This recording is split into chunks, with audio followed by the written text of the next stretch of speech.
एक महत्त्वाची बातमी समोर येते। वसई विरार पालिकेच्या निवडणुकीसाठी आलेल्या ईव्हीएम मशीनवर भाजपचे चिन्ह ठसठशीत दिसतंय असा आरोप बहुजन विकास आघाडीच्या नेत्यांनी केलाय। वसईच्या प्रभाग एच मध्ये निवडणूक आयोगाने ईव्हीएम मशीनच्या सीलिंगबाबत प्रतिनिधींना बोलवलं होतं। प्रभाग क्रमांक 23 मध्ये ईव्हीएम मशीन प्रदर्शित केल्या होत्या।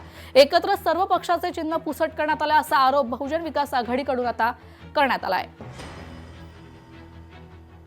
आम्ही या ठिकाणी आल्यानंतर प्रभाग क्रमांक 23 मध्ये त्यांनी मशीन त्या ठिकाणी ईव्हीएम मशीन त्या ठिकाणी प्रदर्शित केल्या आणि या मशीन प्रदर्शित केल्यानंतर आम्हाला एक धक्कादायक आम्हाला त्या ठिकाणी गोष्ट पाहायला मिळाली।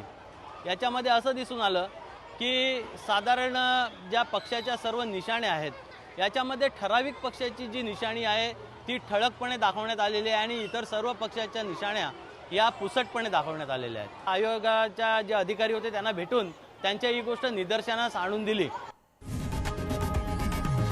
लोकशाही मराठी ऐका, पहा, जागरूक रहा।